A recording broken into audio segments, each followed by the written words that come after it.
host of Cancer and Comedy, where our mission is to heal cancer-impacted people through hope and humor, something we like to call turning the grim into a grin.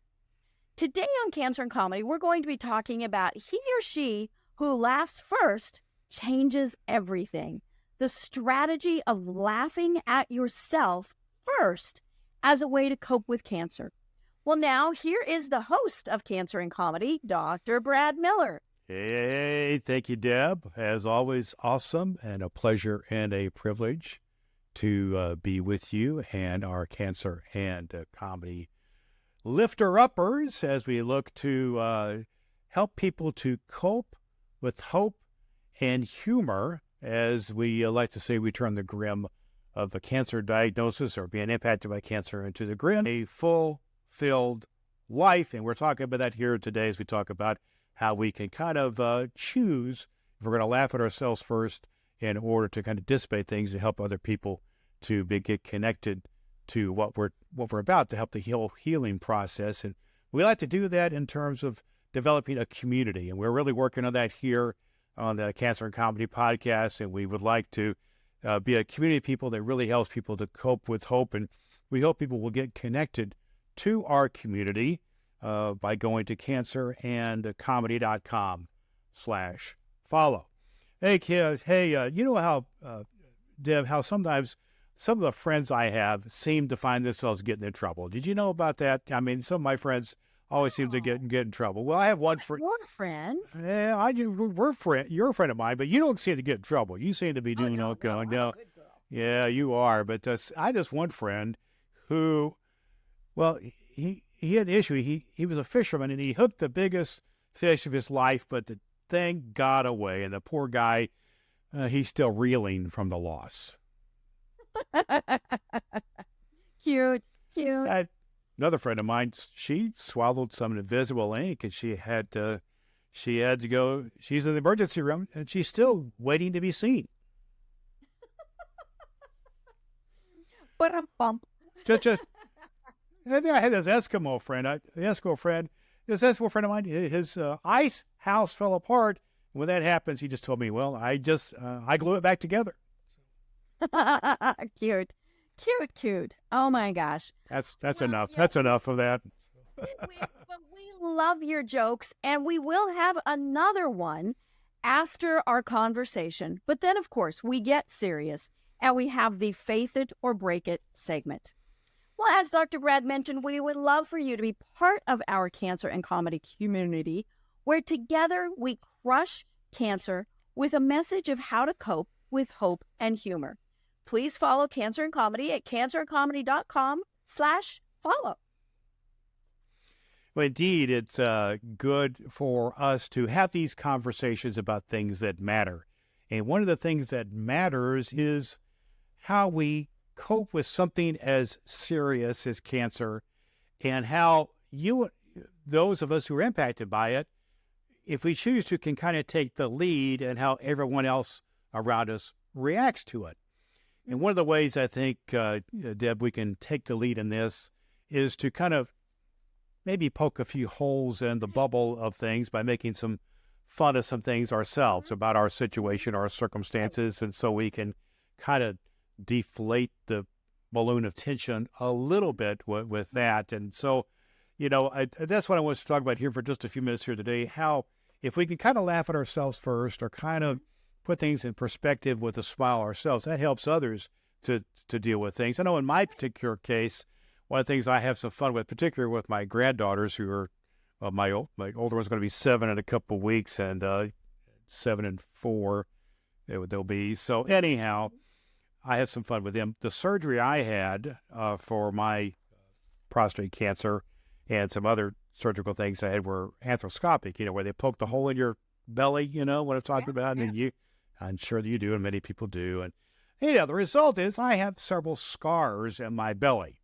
So I just tease with my granddaughters, hey, you want to see Grandpa's 7 belly buttons? And I just lift my shirt up, and there's, I got literally, I have scars that more or less look like I have 7 belly buttons. So, and they get a kick out of that. And I kind of, it embarrasses my daughter and my wife a little bit, but that's okay too. I don't mind doing I don't mind doing that That's kind of half the thing. fun. But do you think there's a role that we can play when we kind of literally in that case poke fun at myself because I was poked in the belly, but how we can poke fun at ourselves a little bit in order to help to alleviate the pressure on others? Tell us about your observation about that.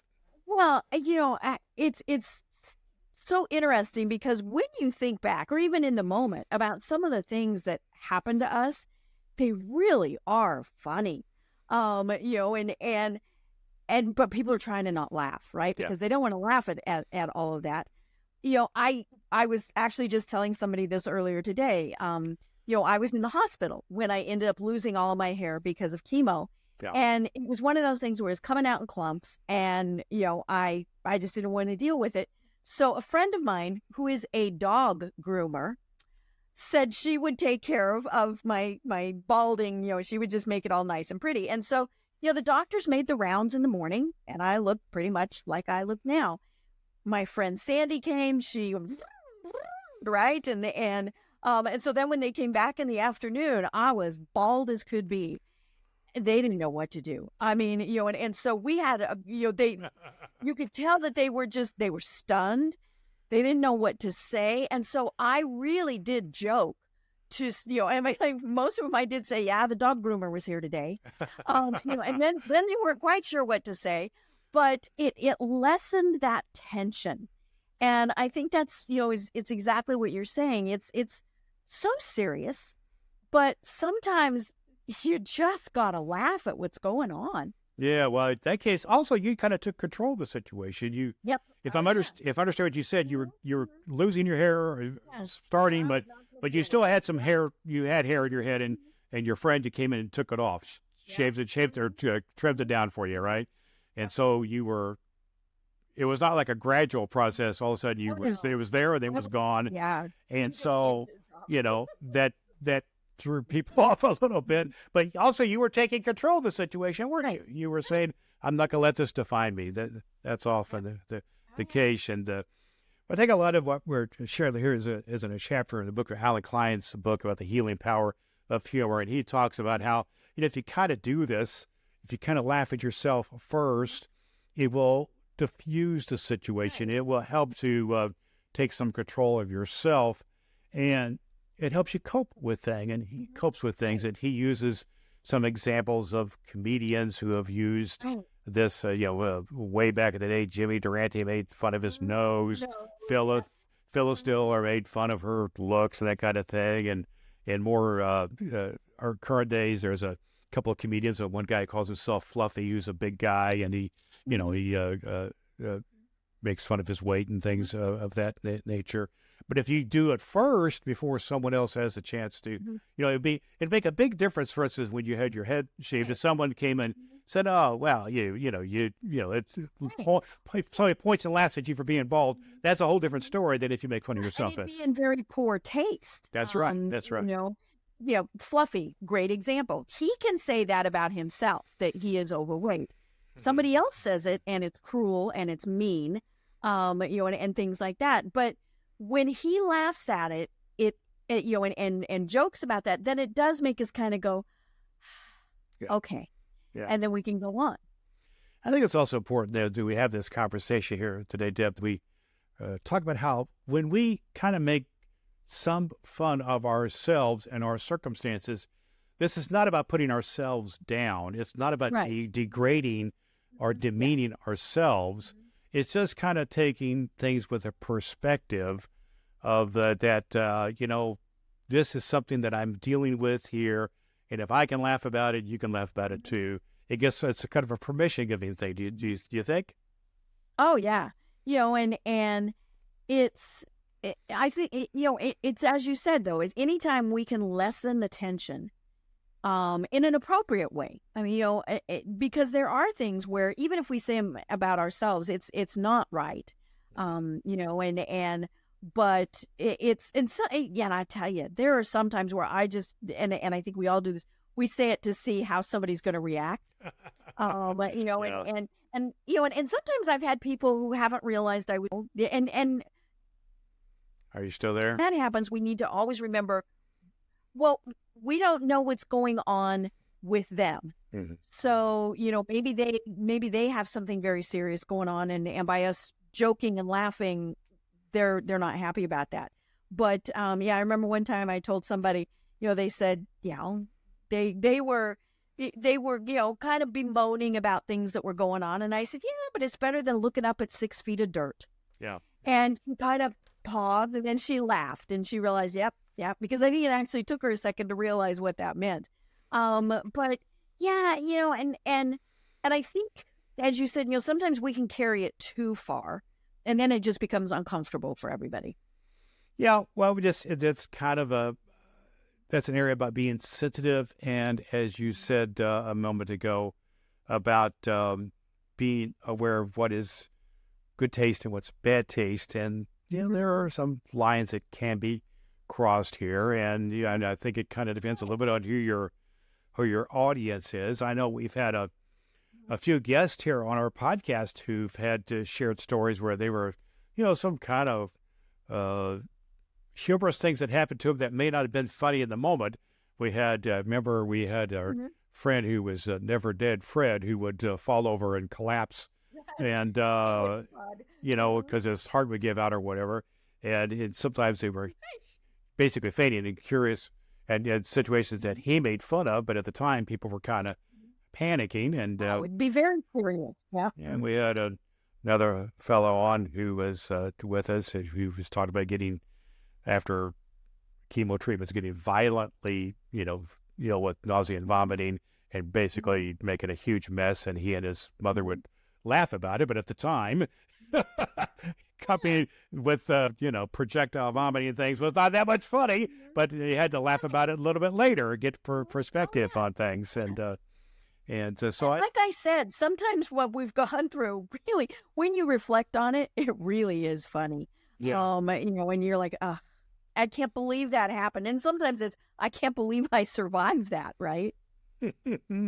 Yeah, I think it's important. I think there's also an empowering aspect of this. Do you think so? Where we can kind of, all right, I'm going to take some control of this situation, and I'm going to be victorious over it by my not letting the doom and gloom take control, not let the grim, as we like to say, take control, but to go for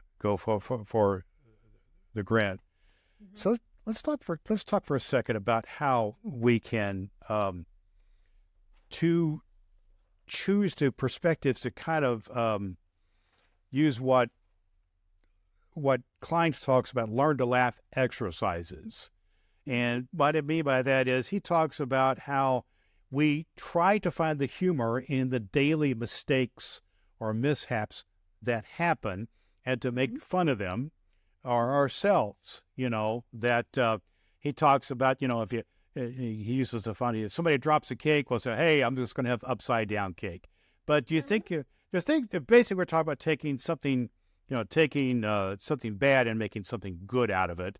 Do you think that's something that we can do if we just try to take the daily mishaps and just try to turn it around to make something good out of it? Yeah, most definitely.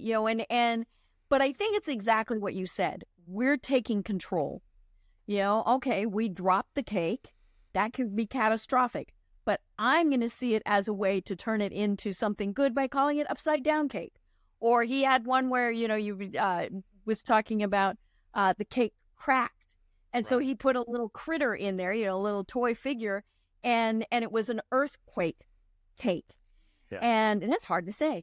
And so he could have been upset, or whoever, could have been upset that this happened to the cake. Or they could say, you know what, this is funny. And I think it's about control. And I think we could apply this to our everyday lives too, and people can apply it to their everyday lives. Hey, bad and ridiculous things happen all the time. There's a situation where I was with somebody one time, and they just literally tripped over their shoelaces and fell down more or less flat on their face in the middle of a meeting, kind of thing. And they got up and went, ta-da! I meant to do that. It's they weren't hurt too bad or anything like that. But if they'd fallen and hurt, they're kind of themselves. That would be the different story. And I'd say one of those stories that happened to me a long time ago, but it comes to my mind that I always tell as a funny story in a way, but at the time it wasn't funny. You know, I worked on the grounds crew at the place where I went to graduate school. And anyhow, the grounds crew, mowing the lawns, raking leaves, this type of thing. And so I was raking leaves, and I saw this piece of plywood there that was just on the ground, and I went to step on it to go to rake something else. I stepped on this piece of plywood, and it cracked right down the middle. And what I found out is that this was covering a it was a manhole. It was a. And you went, wing. And I went poof, right. I mean, it was crack, boom, wow. And I caught myself by the elbows and my chin on the edge of this, of about a 50-foot drop into the, it was going to go, it went into the sewer system of Chicago. And let me tell you, there's a place you do not want to go. It's the sewer system of Chicago. And anyhow, I yelled some things that I probably shouldn't have yelled. I had some expletives that went out, and the people around me, that actually it was the summertime, so windows were open in the classrooms, and there was some summer school were going on, and people came up, were looking at me and things, and the guy I was working with was about half my size. He tried to pull me out. I said, go get some help. And so these construction workers guys came by, and they just had to point and laugh for a second while I'm hanging there, literally by my elbows and my fingers. And so everybody said after that, well, there's Miller. He just tried to commit suicide, you know. So, but it was, we made some fun of it. But it could have been serious. Actually, I got out of the thing with just a little cut on my chin, and I was okay. But you know, the idea is to think whatever happens to you and to try to see some perspective on it. And I think that's what we're talking about here. And you know,